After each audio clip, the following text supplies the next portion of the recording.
एक छोटी सी कथा आपको सुना दें। हमारे ब्रज में गोकुल में एक माता जी थी, कहीं बाहर की थी, ब्रजवास कर रही थी। यह घटना है गोसाई श्री विठलनाथ जी के काल की।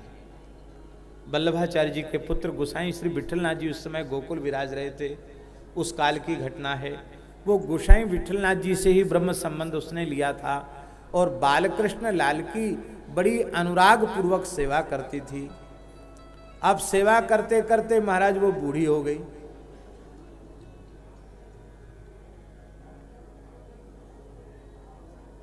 ऐसा होता ना पुराने समय में, भले घर की स्त्रियां भी कथनचित असमय में वैधव्य हो गया तो किसी तीर्थ में जाकर एक साधक की तरह, तपस्विनी की तरह अपना जीवन यापन करती।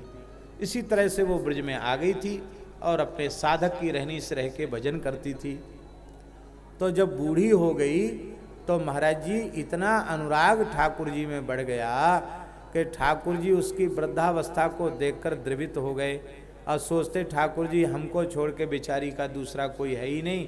तो ठाकुर जी कहते मैया ज़्यादा परेशान न हो, मैं काम में हाथ बटा लिया करूं, एक अकेले तो कोठरी में रहती हैं। तो कभी कभी मैया बड़ी बूढ़ी कहती लाला कन्हैया कहाँ मैया, देख मेरी आँखन ते कछु कम सूझ है, तू चावल अमनिया कर ले, दाल अमनिया कर ले, तेरे लिए खिचड़ी बनाए लूँ। तो ठाकुर जी दाल चावल अमनिया कर देते। कहते लाला देख तू सब्जी अमनिया कर लो, तो सब्जी अमनिया कर देते भगवान। कभी झाड़ू भी लगवा लेते भगवान, पोछा भी लगवा लेते। कभी माई ज़्यादा कमर झुक गई थी, परेशान थी, तो कभी कहते ला माई जमुना जी को जल भर लाऊं तेरी रसोई के लिए। ठाकुर जी जल भर लाते। जैसे घर में कोई बालक सेवा करे अपनी दादी की, ऐसे ठाकुर जी प्रेम से सेवा करते थे मैया की। अब कितना सुख मिलता होगा उस माई को, ठाकुर जी साक्षात खेल रहे हैं, अनिर्वचनीय सुख था। इसी बीच में कुछ काल पश्चात उसके परिवार का कोई व्यक्ति आ गया, कोई शरीर संबंधी नाती पोता कोई लगता होगा, वो आ गया। जब वो आया तो आकर उसने पूछा कहो माई कैसी हो, ठीक ठाक हो, कोई कमी तो नहीं है, कोई कसर तो नहीं है, भजन साधन और शरीर ठीक है कि नहीं। तो वो बेचारी माताओं का स्वभाव होता है ना, वो मैया रोवे लगी। वो कहवे लगे रे भैया मैं ब्रज में कब से आए के पड़ी हूं, तुम लोगों ने कभी ध्यान दिया हमारा, बरसों बीत गए, अब आए हो पूछने। ये नहीं सोचा कि बेचारी कैसे रहती होगी, कैसे काम करती होगी। अरे हमें तो तुम पर भरोसा था, पर तुम सब ऐसे ही निकले, तुम हमारे किसी काम में नहीं आए।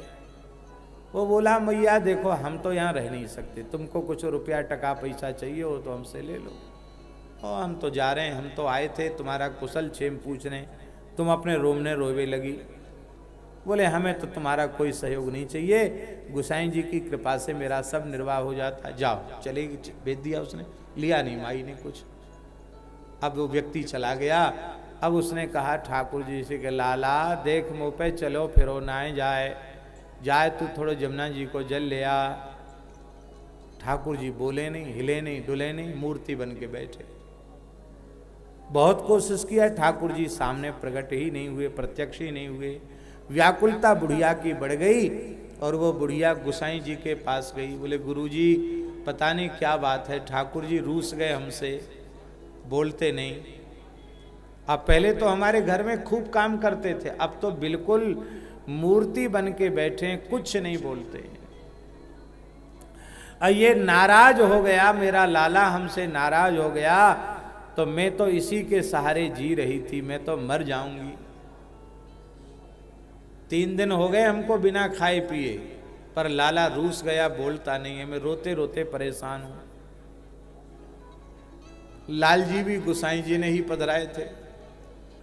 गोसाई जी ने लाल जी को गोद में लेकर बड़े स्नेहपूर्वक कहा क्यों लाला देख बड़ी बूढ़ी मैया इतना क्यों नाराज, किस बात पर नाराज है। तो ठाकुर जी गोसाई जी से भी नहीं बोले। तब उनको लगा कि निश्चित कोई बड़ी बात है, तब तो ठाकुर जी ज़्यादा ही नाराज हैं।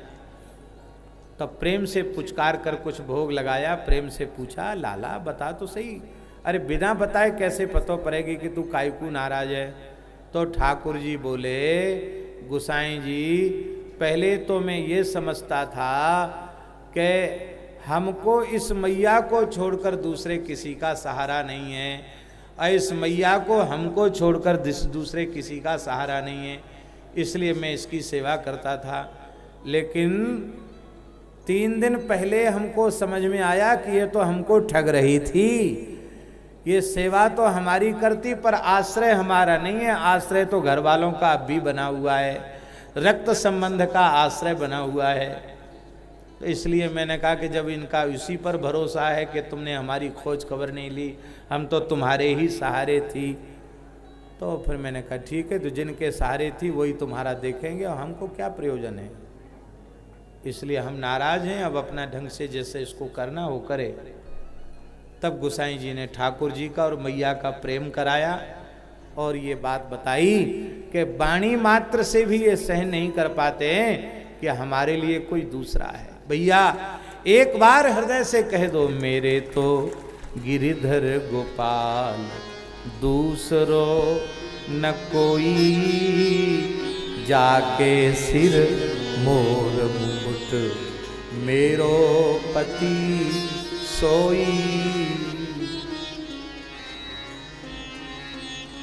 रैदास जी कह रहे हैं महाराज, मैं अपनो मन हरि सो जोर्यो, मैं अपनो मन हरि सो जोरो, हरि सो जोरी सवनि सो तोर्यो, हरि सो जोरी सवनि सो तोरो, सब ही प्रहर तुम्हारी आशा, सब ही प्रहर तुम्हारी आशा, मन क्रम बचन कहत रे दासा, मन क्रम बचन कहत रे दासा। और दत्त भगवान का तो गीत है, आशाई परमं दुखम नैराश्यम परमं सुखम, यथा संचित्य कांतासां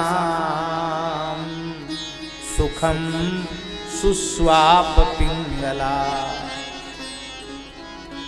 इसलिए आशा एक राम जी से, दूजी आशा छोड़ दे, नाता एक राम जी से, दूजा नाता छोड़ दे।